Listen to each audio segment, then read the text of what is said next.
Hello friend, welcome to my mini blog. সবাই কেমন আছো? আচ্ছা, আজকে আমি চলে এসেছি, সবাই এটা দেখে বুঝতেই পারছো, এটা হলো কলকাতা এয়ারপোর্ট।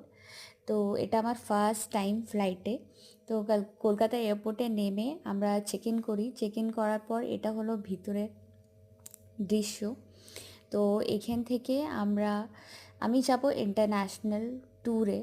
তো এর জন্য আমি ইমিগ্রেন্ট চেক আপের জন্য যাই। তো এরপর আমরা এখান থেকে চলে যাই আমাদের ইমিগ্রেন্ট চেক আপের জন্য। তারপর এইখান থেকে মোটামুটি আমি কলকাতা এয়ারপোর্টটা কভার করার চেষ্টা করেছি। এবার আমি জানি না কীরম এসছে, যারা দেখোনি তারা দেখতেই পারো এয়ারপোর্টটা ভিতর দিয়ে কীরম কী সুন্দর লাগছে দেখতে, তাই না?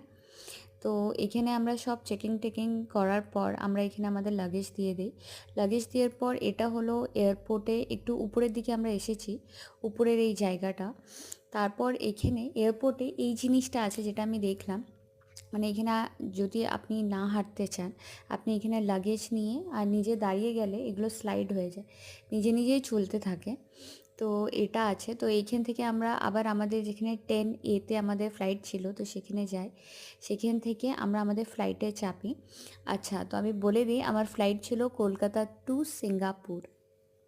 তো ফ্লাইটে যাওয়ার পর আমি আমার সিটটা দেখি। সিটটা এখানেও চেকিং হয়, চেকিং হওয়ার পর আমি আমার সিটটা দেখি। তো ফ্লাইটে যাওয়ার আগে যদি আপনারা কেউ ইন্টারন্যাশনাল ট্যুরে যাচ্ছেন, কোনো দিনও 100 ml-এর বেশি জিনিস নেবেন না, নাহলে ওগুলো সব ডিসকার্ড হয়ে যাবে, মানে যখন চেকিং হবে তখনই ওগুলো সব ফেলে দেবে। তো আচ্ছা, আমরা ফ্লাইটে চলে এসেছি। ফ্লাইটে আসার পর এটা ছিল সিঙ্গাপুর এয়ারলাইন্স। এখানে আসার পরই এরা আমাদেরকে একটা হেডফোন দিয়ে দিয়েছিল। তো আমি হেডফোনটাকে দেখো কানেক্ট করে নিয়েছি, আর এখানে একটা ট্যাব মতো ছিল, স্ক্রিন মতো। এখানে তুমি মুভি যা ইচ্ছে তাই দেখতে পারো, কার্টুন থাকলেও ইচ্ছে হলে দেখতে পারো। তো এখানে আমি অ্যাকচুয়ালি আমার ফ্লাইটের লোকেশনটা দেখছিলাম। তো দেখো আমরা আছি কলকাতায়, আর আমরা কলকাতা থেকে যাব সিঙ্গাপুর।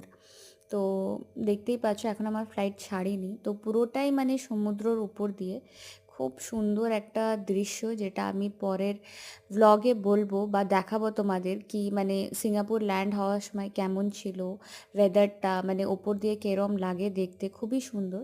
তো এই আমাদের কলকাতা শহর ছেড়ে দিলাম।